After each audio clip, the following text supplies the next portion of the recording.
Ya, shalom saudara. Puji Tuhan kita berjumpa kembali di dalam ibadah online hari ini saudara. Saya percaya ibadah hari ini akan mendatangkan kebaikan atas setiap kita saudara. Mari kita berdoa. Tuhan, terima kasih buat kasih-Mu. Terima kasih buat kebaikan-Mu Tuhan atas setiap kami.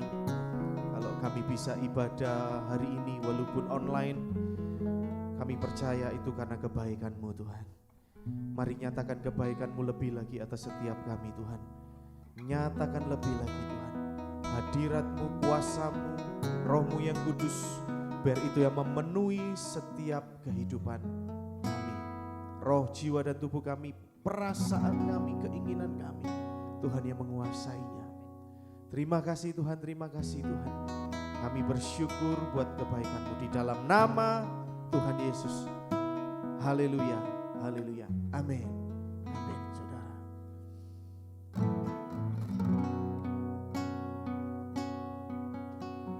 Lebih dari yang telah ku pinta,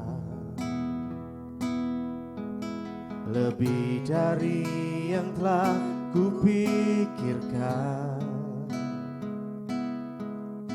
semuanya Engkau sediakan dalam hidupku.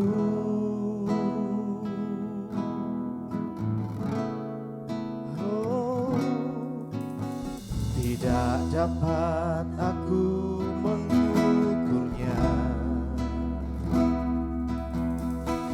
atau dapat aku menghitungnya. Kebesaran kasih-Mu ya Tuhan, yang Kau berikan.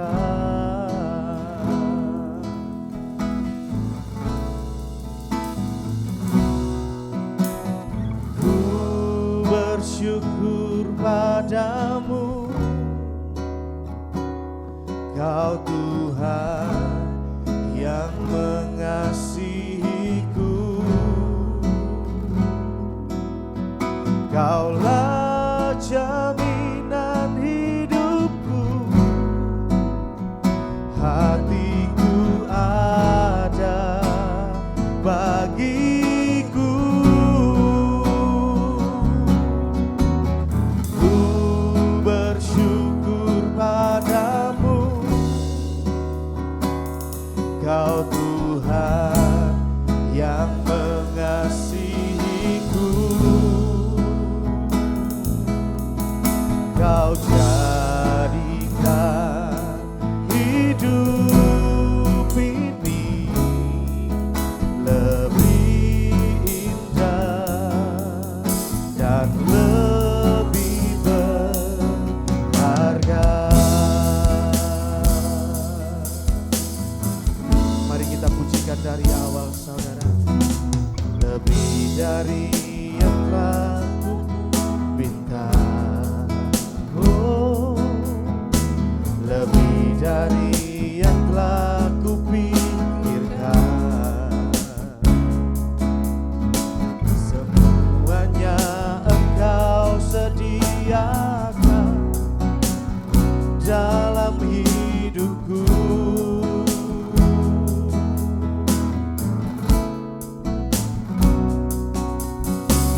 Tidak dapat aku mengukurnya, dapat aku menghitungnya. Kebesaran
kasih untuk kebaikan-Mu Tuhan. Kami bersyukur, kami bersyukur, sebab kebaikan-Mu Tuhan itu tidak pernah berakhir atas setiap kami Tuhan. Kau yang menuntun setiap langkah kami.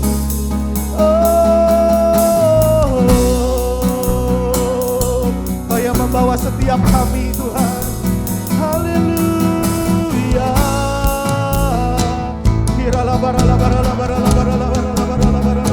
Sebab itu kami sungguh bangga Tuhan. Kami punya Allah seperti-Mu. Kami punya Tuhan seperti-Mu.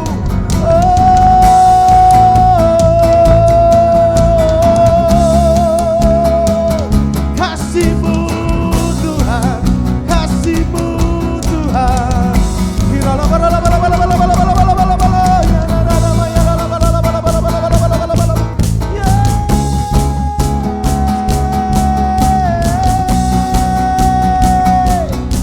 Kami bersyukur.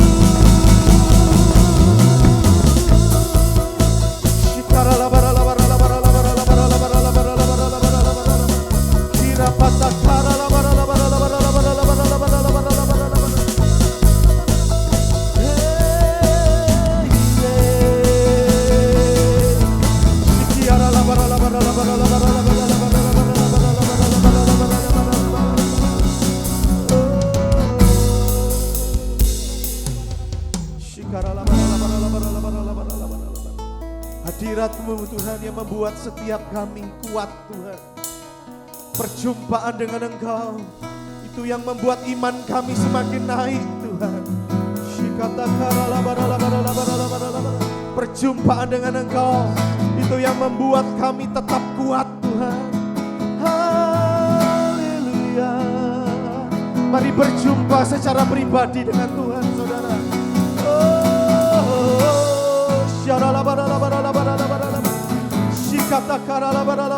Dimanapun engkau berada, Tuhan ada di tempat-Mu saudara. Tuhan ada bersama dengan kita. Tuhan tidak pernah meninggalkan. Haleluya.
Biar kuasa-Mu dinyatakan Tuhan saat ini.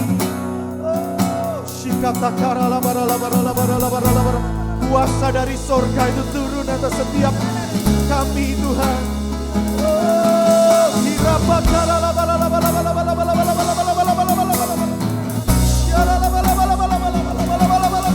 Haleluya. Haleluya.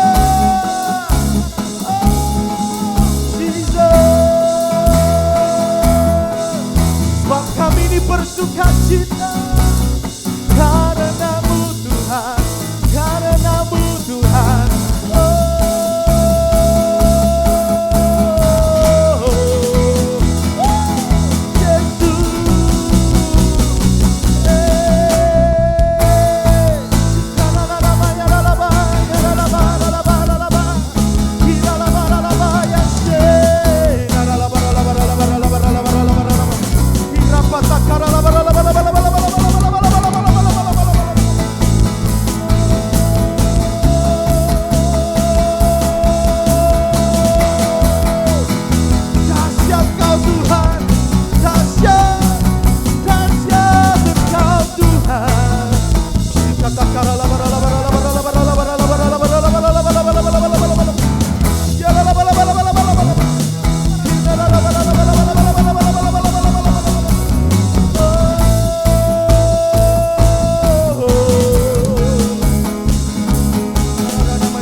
Terima kasih Tuhan. Oh, terima kasih. Terima kasih. Terima kasih. Terima kasih Tuhan. Oh, oh, oh. Sikatakan namanya takara lamara lamara lamara lamara lamara. Siketekere betekana namanya takara lamara lamara lamara lamara. Irapatakara lamara lamara lamara lamara. Pengharapan itu tetap ada, saudara. Sebab harapanmu kepada Tuhan tidak akan pernah sia-sia. Ada kekuatan yang baru, ada kasih Tuhan yang baru yang dicurahkan atas kehidupan saudara dan saya. Terima kasih Tuhan, terima kasih. Sebab Engkau itu sungguh baik bahwasanya untuk selama-lamanya kasih setianya. Terima kasih Tuhan, terima kasih Tuhan. Terus berkarya atas kehidupan kami. Bawa setiap kami untuk kami lebih lagi menyembah Engkau Tuhan. Bawa kami secara pribadi Tuhan, untuk kami semakin melekat dengan Engkau Tuhan. Terima kasih Tuhan, terima kasih Tuhan, terima kasih Tuhan. Kami bersyukur buat kebaikan-Mu. Bila firman-Mu Tuhan itu yang menjamah setiap kami, mengubahkan pola pikir kami Tuhan, menjadi seperti Kristus Tuhan. Terima kasih Tuhan, terima kasih. Urapi hamba-Mu yang sampaikan isi hati-Mu. Kami percaya kuasa Tuhan dinyatakan, urapan Tuhan dinyatakan melalui kebenaran firman-Mu Tuhan. Di dalam nama Tuhan Yesus. Amin. Amin. Shalom Bapak Ibu Saudara yang dikasihi Tuhan. Hari ini kita kembali beribadah online. Mari kita berdoa sebelum kita mendengarkan firman Tuhan.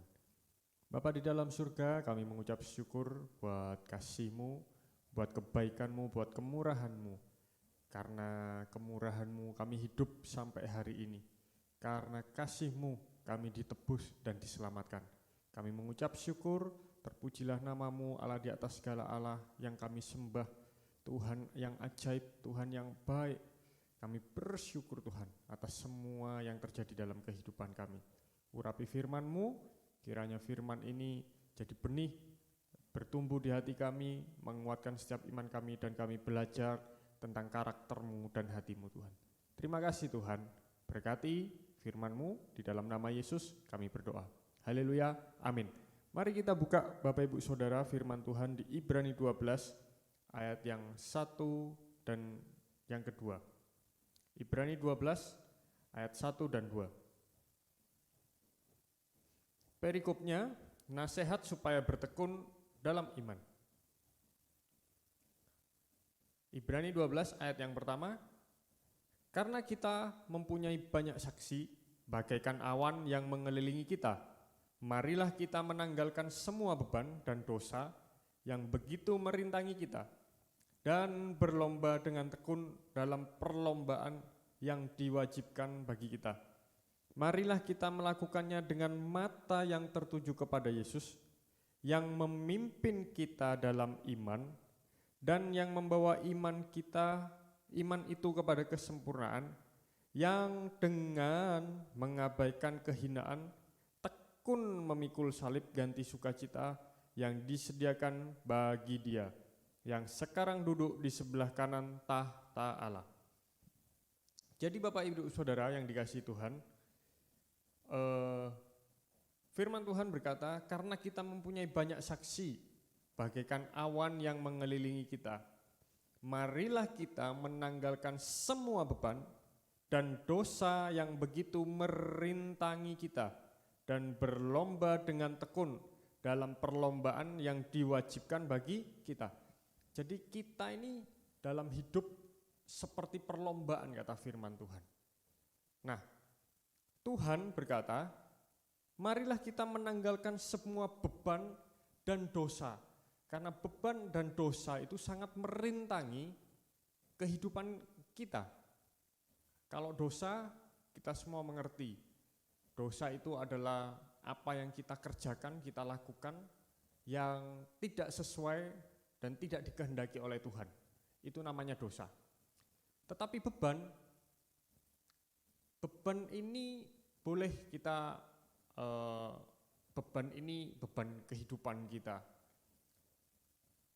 pergumulan hidup, masalah ekonomi, masalah rumah tangga itu beban dalam kehidupan kita. Tapi dari semuanya itu, beban itu akarnya itu adalah beban yang paling berat dan yang paling utama dalam kehidupan kita, yang menghambat kehidupan kita dalam perlombaan untuk mencapai dalam iman yang sempurna di dalam Tuhan, adalah beban berbicara tentang kesombongan dan harga diri. Nah, ini sangat, apabila kita dalam kehidupan kesombongan dan harga diri berperan besar dalam kehidupan kita, maka kehidupan kita ini punya beban yang sangat berat, Bapak Ibu Saudara. Dalam sebuah perlombaan, jika kita ingin cepat sampai kepada tujuan, kalau kita lari maraton, kalau kita ingin cepat larinya dan sampai ke tujuan tercepat, maka janganlah kita berlari dengan membawa beban, tetapi tanggalkan setiap beban yang ada agar ketika kita berlari sampai kepada tujuan dengan waktu yang tercepat. Dalam hidup ini tidak ada yang ingin bahwa perjalanan kita dengan Tuhan itu, proses dalam kehidupan kita ini berlambat-lambat, tidak ada.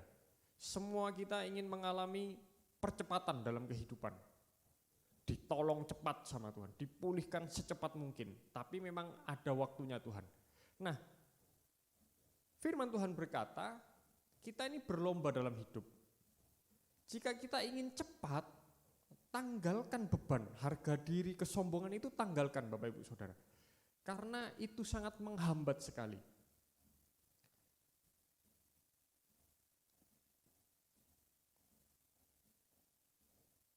Jika kita berhasil menyingkirkan kesombongan dan harga diri ini, hidup itu terasa sangat ringan. Betul ya Bapak Ibu Saudara? Contoh begini Bapak Ibu Saudara. Ketika dalam kehidupan ini kita digoncang masalah ekonomi contohnya, dari ekonomi yang baik, yang diberkati, punya harta, punya kedudukan, tiba-tiba mengalami satu masalah ekonomi sampai akhirnya kita berada di titik ekonomi yang rendah. Nah, ketika kita di titik ekonomi yang rendah itu, seringkali ketika ada seseorang yang menyinggung ekonomi kita pada saat kita di titik terendah, seringkali kita ini tersinggung. Betul ya Bapak Ibu Saudara? Apalagi sudah terbiasa makan enak, fasilitas lengkap, kedudukan dalam pekerjaan enak, punya bisnisnya besar, punya pabrik mungkin. Dulunya dihormati, ketika ekonominya di bawah, mendengar bahwa orang berkata meremehkan hidup kita, seringkali kita sebagai manusia kita tersinggung. Nah, itu yang dinamakan sebenarnya kesombongan dan harga diri. Harga diri yang diproses, harga diri yang disentuh. Nah, jika kita tersinggung dan akhirnya kita marah, kita kepikiran dengan omongan orang, maka hidup kita tidak jadi semakin ringan. Hidup kita menjadi semakin berat Bapak Ibu Saudara. Makanya firman Tuhan berkata, marilah kita menanggalkan semua beban dan dosa yang begitu merintangi kita, dan berlomba dengan tekun dalam perlombaan yang diwajibkan. Jadi setiap kita ini wajib dalam perlombaan ini, perlombaan iman ini. Jadi tanggalkan setiap beban, tanggalkan setiap kesombongan, tanggalkan harga diri Bapak Ibu Saudara. Karena harga diri kita sudah ditebus oleh darah Tuhan Yesus. Kita ini jadi miliknya Tuhan. Ayat yang kedua, marilah kita melakukannya dengan mata yang tertuju kepada Yesus. yang memimpin kita dalam iman dan yang membawa iman kita itu kepada kesempurnaan. Jadi dalam perlombaan iman kita ini tadi, dalam kehidupan ini, firman Tuhan berkata, marilah kita melakukan perlombaan ini dengan mata kita tertuju kepada Yesus. Karena Yesus yang memimpin kita dalam iman dan yang membawa iman kita itu kepada kesempurnaan. Jadi kalau iman kita ingin sempurna, hidup di dalam iman, Bapak, Ibu, Saudara, dan saya harus punya keintiman di dalam Tuhan. Karena di dalam Tuhan barulah kita ini punya iman. Dan ketika kita terus tekun, mata kita tertuju kepada Tuhan, Tuhan yang firman Tuhan berkata, Tuhan yang memimpin, yang membawa iman kita itu kepada kesempurnaan. Jadi semakin hari perlombaan hidup kita, perlombaan iman kita ini, ketika kita tertuju, mata kita tertuju kepada Yesus, hari demi hari memiliki keintiman bersama Tuhan, memiliki pengalaman perjalanan pengenalan akan Tuhan setiap hari, maka Yesus Tuhan yang menyempurnakan iman kita. Artinya iman kita bertumbuh dari hari ke sehari. Dan firman Tuhan berkata seperti ini, yang dengan mengabaikan kehinaan, tekun memikul salib, ganti suka cita. Jadi Bapak, Ibu, Saudara, Tuhan berkata, kita ini harus yang dengan mengabaikan kehinaan dalam hidup kita, abaikan kehinaan itu Bapak, Ibu, Saudara, yang menyinggung harga diri kita, karena ketika harga diri kita disentuh, respon kita itu menunjukkan kalau kita ini tidak mengabaikan hinaan yang datang dalam hidup kita, akhirnya respon kita yang keluar adalah kesombongan. Tapi ketika kita mengabaikan hinaan yang datang dalam kehidupan kita, maka kita memelihara iman itu semakin hari semakin sempurna di hadapan Tuhan. Mari kita belajar dari seorang tokoh yang bernama Filipus. Kita buka di Kisah Rasul pasal yang ke-6 ayat yang pertama. Kisah Rasul pasal 6 ayat yang pertama. Karena harga diri, orang bisa berantem dengan saudaranya. Karena harga diri, orang bisa berkata kasar kepada orang lain. Karena harga diri, orang bisa mau membersihkan nama baiknya. Karena harga diri, orang akan membela dirinya mati-matian karena dia merasa tidak bersalah. Tapi ketika seseorang itu mengabaikan hinaan dalam kehidupannya, maka hidupnya itu ringan, berjalan terus bersama dengan Tuhan. Mari kita belajar di Kisah Rasul 6 ayat yang pertama. 7 orang dipilih untuk melayani orang miskin. Pada masa itu, ketika jumlah murid makin bertambah, timbullah sungut-sungut di antara orang-orang Yahudi yang berbahasa Yunani terhadap orang-orang Ibrani. Karena pembagian kepada janda-janda mereka diabaikan dalam pelayanan sehari-hari. Berhubung dengan itu, ke-12 rasul itu memanggil semua murid berkumpul dan berkata, kami tidak merasa puas karena kami melalaikan firman Allah untuk melayani meja.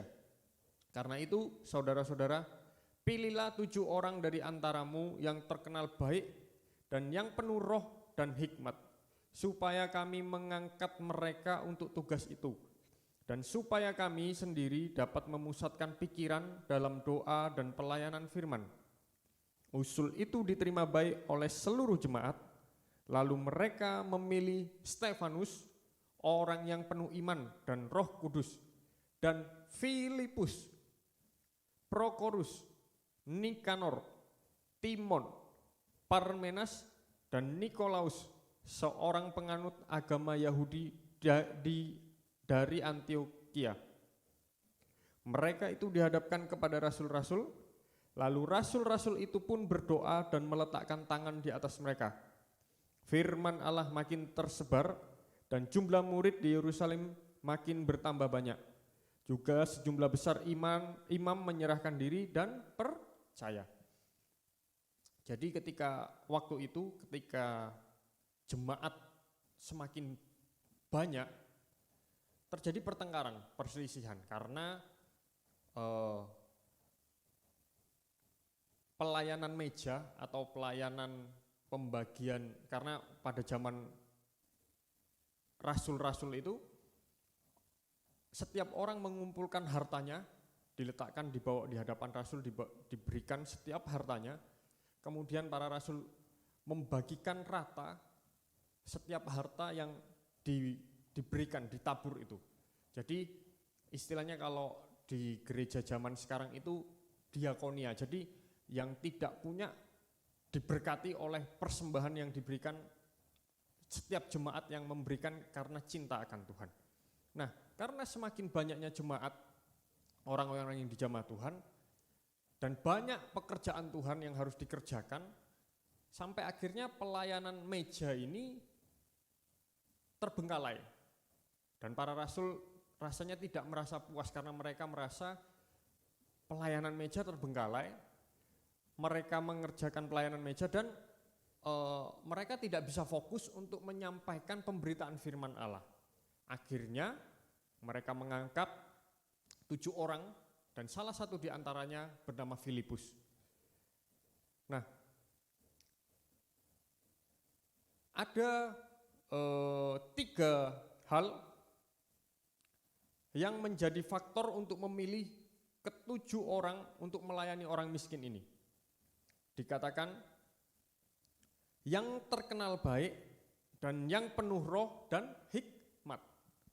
Jadi Filipus ini termasuk orang yang terkenal baik, penuh roh dan penuh hikmat. Kalau orang itu tidak baik, baiknya dibuat-buat, tidak tulus dari hati, untuk melayani, untuk masuk dalam sebuah pelayanan, itu akan gampang jadi batu sandungan, Bapak Ibu Saudara. Orang kalau tidak baik, maka akan susah untuk ngurusin pelayanan dan mengurusi orang lain itu akan sangat susah, Bapak Ibu Saudara. Yang kedua, faktornya adalah harus penuh roh dan penuh hikmat. Yang ketiga, penuh roh, karena ketika orang itu penuh dengan roh, dia dipimpin oleh roh, roh Tuhan yang memimpin dalam setiap pelayanan yang dia kerjakan. Dan penuh hikmat, karena melayani banyak orang butuh hikmat yang daripada Tuhan agar pelayanan itu berjalan dengan baik. Makanya ada 3 hal yang harus dipenuhi untuk menjadi dipilih menjadi pelayan atas orang-orang miskin pada saat itu. Dan Filipus memiliki 3 hal ini. Jadi Filipus ini memang orang yang dahsyat di dalam Tuhan. Nah, Filipus ini berarti dipilih untuk melayani meja, diangkat oleh rasul-rasul pada waktu itu. Dengan kata lain, secara organisasi atau secara tanggung jawab dalam pelayanan, Filipus di bawah rasul-rasul yang memilih dia untuk melayani orang miskin. Seringkali Bapak Ibu Saudara dalam kehidupan kita, ketika kita ini masuk dalam pelayanan atau bekerja, pertama kali bekerja, kita dapat gaji kecil atau kita melayani yang tidak dilihat orang, seringkali ada omongan-omongan yang kalau kita ini tidak mengabaikan hinaan itu, omongan orang itu yang mungkin tidak enak dalam kehidupan kita, maka hidup kita jadi berat. Tetapi Filipus, dia kerjakan pelayanan tanggung jawab yang diberikan oleh rasul-rasul pada saat itu, dia melayani meja, melayani orang miskin, dia kerjakan. Dan Filipus ini dibawa Tuhan Luar biasa Bapak Ibu Saudara. Ketika kita ini berhasil dan mengerjakan hal kecil yang diberikan sama Tuhan kepada kita kerjakan dengan baik, maka Tuhan pun akan memberikan hal-hal yang besar dalam kehidupan kita. Mari kita lanjut membaca firman Tuhan. Di Kisah Rasul 8 ayat yang keempat. Kisah Rasul 8.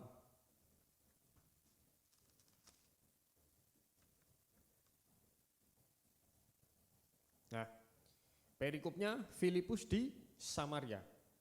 Mereka yang tersebar itu menjelajah seluruh negeri itu sambil memberitakan Injil. Dan Filipus pergi ke suatu kota di Samaria dan memberitakan Mesias kepada orang-orang di situ. Ketika orang banyak itu mendengar pemberitaan Filipus dan melihat tanda-tanda yang diadakannya, mereka semua dengan bulat hati menerima apa yang diberitakannya. Jadi Bapak Ibu Saudara, awalnya Filipus hanya melayani meja, melayani orang-orang miskin, membagikan berkat kepada orang-orang miskin. Nah, karena penindasan terjadi, akhirnya jemaat tercerai-berai dan Filipus mengambil satu sikap pergi ke Samaria untuk memberitakan Injil. Nah, dari orang yang melayani meja, ada masalah datang, hatinya tetap mengasihi Tuhan, dia bergerak, dia memberitakan Injil tentang Yesus Kristus. Dan dikatakan, ketika orang banyak itu mendengar pemberitaan Filipus dan melihat tanda-tanda yang diadakannya, mereka semua dengan bulat hati menerima apa yang diberitakannya itu. Sebab dari banyak orang yang kerasukan roh jahat, keluarlah roh-roh itu sambil berseru dengan suara keras, dan banyak juga orang lumpuh dan orang timpang yang disembuhkan. Maka sangatlah besar sukacita dalam kota itu. Seorang yang bernama Simon telah sejak dahulu melakukan sihir di kota itu dan mentakjubkan rakyat Samaria serta berlagak seolah-olah ia seorang yang sangat penting. Semua orang besar kecil mengikuti dia dan berkata, orang ini adalah kuasa Allah yang terkenal sebagai kuasa besar. Dan mereka mengikutinya karena sudah lama ia mentakjubkan mereka oleh perbuatan sihirnya. Tetapi sekarang mereka percaya kepada Filipus yang memberitakan Injil tentang kerajaan Allah dan tentang nama Yesus Kristus, dan mereka memberi diri mereka dibaptis, baik laki-laki maupun perempuan. Simon sendiri juga menjadi percaya, dan sesudah dibaptis ia senantiasa bersama-sama dengan Filipus dan takjub ketika ia melihat tanda-tanda dan mujizat-mujizat besar yang terjadi. Jadi Bapak Ibu Saudara, ketika Filipus mengerjakan tanggung jawab yang kecil yang diberikan Tuhan dalam kehidupannya, maka ketika dia setia, Tuhan memberikan tanggung jawab yang lebih besar. Saat dia berkhotbah, dia memberitakan Injil, satu kota Samaria jadi bulat hati dan percaya. Bahkan yang sakit sembuh, yang kerasukan roh jahat, keluar roh jahatnya. Bahkan ada seseorang yang bernama Simon, seorang yang melakukan sihir, dan banyak orang yang mengikuti dia, juga takjub ketika melihat pemberitaan atau tanda-tanda yang dikerjakan Tuhan lewat Filipus, dan memberi diri dibaptis. Jadi Filipus ini membuat satu kota bertobat. Dalam hidup kita, mari kita belajar, ketika kita diberi tanggung jawab yang kecil, kerjakan dengan setia Bapak Ibu Saudara. Maka Tuhan akan membawa hidup kita, memberikan tanggung jawab yang lebih besar dalam kehidupan kita. Nah, mari kita lanjutkan pembacaan firman Tuhan di ayat yang ke-14. Ketika rasul-rasul di Yerusalem mendengar bahwa tanah Samaria telah menerima firman Allah, mereka mengutus Petrus dan Yohanes ke situ. Setibanya di situ, kedua rasul itu berdoa supaya orang-orang Samaria itu beroleh Roh Kudus, sebab Roh Kudus belum turun di atas seorang pun di antara mereka. karena mereka hanya dibaptis dalam nama Tuhan Yesus. Kemudian keduanya menumpangkan tangan di atas mereka, lalu mereka menerima Roh Kudus.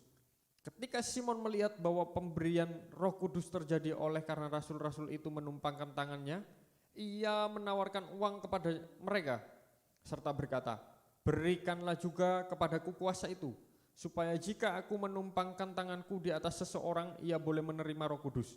Tetapi Petrus berkata kepadanya, "Binasalah kiranya uangmu itu bersama dengan engkau, karena engkau menyangka bahwa engkau dapat membeli karunia Allah dengan uang. Tidak ada bagian atau hakmu dalam perkara ini, sebab hatimu tidak lurus di hadapan Allah. Jadi bertobatlah dari kejahatanmu ini dan berdoalah kepada Tuhan, supaya ia mengampuni niat hatimu ini. Sebab kulihat bahwa hatimu telah seperti empedu yang pahit dan terjerat dalam kejahatan." Jawab Simon, "Hendaklah kamu berdoa untuk aku kepada Tuhan, supaya kepadaku jangan kiranya terjadi segala apa yang telah kamu katakan itu." Setelah keduanya bersaksi dan memberitakan firman Tuhan, kembalilah mereka ke Yerusalem. Dan dalam perjalanannya itu mereka memberitakan Injil dalam banyak kampung di Samaria. Jadi Filipus ini jadi satu figur yang menggemparkan satu kota. Jadi mungkin kemana-mana orang-orang mendamba-dambakan Filipus di Samaria. Karena pelayanan yang dikerjakan, banyak tanda-tanda yang terjadi dalam pelayanannya. Tidak lama ketika dia membuat satu kota bertobat, didengarlah berita bahwa Samaria terima akan keselamatan, menerima Tuhan Yesus dan menjadi percaya. Datanglah Petrus dan Yohanes. Siapa yang tidak kenal Petrus dan Yohanes, kedua rasul yang sangat besar pada zaman itu. Dan ketika Petrus dan Yohanes datang, dia tidak mengkoreksi sebetulnya pelayanannya Filipus, tetapi dia melihat ada yang kurang dan mereka melengkapi kekurangan pelayanan yang dikerjakan oleh Filipus. Apa? Bahwa orang-orang di Samaria belum dipenuhi oleh Roh Kudus. Dan ketika rasul-rasul menumpangkan tangan kepada orang-orang di Samaria, maka kepenuhanlah Roh Kudus. Nah, jika, bayangkan Bapak Ibu Saudara, seorang Filipus yang membuat satu kota bertobat, kemudian datang dua rasul besar yang kemudian melayani dan melakukan pelayanan lebih dahsyat daripada Filipus. Saya percaya ketika itu Simon akhirnya memberi uang kepada Petrus dan Yohanes. Artinya bahwa Simon ini melihat Petrus dan Yohanes lebih tinggi kuasanya daripada Filipus. Ada satu penghinaan yang dikerjakan Simon kepada Filipus secara tidak langsung. Filipus ketika melayani, Simon tidak pernah memberi uang, tetapi ketika Petrus dan Yohanes menumpangkan tangan dan kuasa dan Roh Kudus turun atas orang-orang di Samaria, dia memberikan uang, dia memberi penghargaan lebih. Jika Filipus tidak mengabaikan penghinaan yang datang dalam hidupnya, maka dalam hidupnya akan memiliki beban yang berat. Jika harga diri Filipus tersinggung waktu itu, maka selesai Bapak Ibu Saudara. Jika seseorang melayani dengan harga dirinya, pasti tidak akan kuat dan pasti akan kepahitan Bapak Ibu Saudara. Tetapi Filipus mengabaikan penghinaan itu. Amin Bapak Ibu Saudara. Mari kita miliki satu sikap, abaikan setiap penghinaan yang datang. Omongan orang yang membandingkan hidup kita, yang meremehkan, abaikan Bapak Ibu Saudara. Tetap fokus kepada Tuhan. Maka Tuhan yang akan memberi promosi dalam kehidupan Bapak Ibu Saudara. Fokus kepada apa yang Tuhan percayakan dalam hidup Bapak Ibu Saudara. Apalagi hari-hari ini di masa pandemi, Bapak Ibu Saudara, kita mungkin Bapak Ibu Saudara ada yang mengalami krisis ekonomi. Dan mungkin Bapak Ibu Saudara karena masalah ekonomi yang terjadi dalam kehidupan Bapak Ibu Saudara dihina oleh orang lain. Abaikan itu Bapak Ibu Saudara. Fokuslah kepada Tuhan. Maka percayalah, hidup Bapak Ibu Saudara akan terasa ringan. Dan Tuhan yang akan menyempurnakan iman Bapak Ibu Saudara dari hari ke hari. Dan ketika di mana ada iman, maka di sana akan ada mujizat yang terjadi. Amin Bapak Ibu Saudara. Saya selesai dengan firman Tuhan. Mari kita belajar seperti Filipus yang mengabaikan setiap hinaan yang datang dalam kehidupannya. Bahkan ketika Simon menawarkan uang kepada Rasul Petrus dan Yohanes, Rasul Petrus dan Yohanes marah.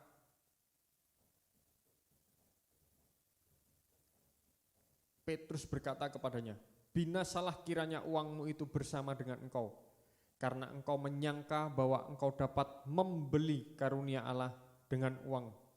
Tidak ada bagian atau hakmu dalam perkara ini, sebab hatimu tidak lurus di hadapan Allah. Jadi bertobatlah dari kejahatanmu ini dan berdoalah kepada Tuhan, supaya Ia mengampuni niat hatimu ini.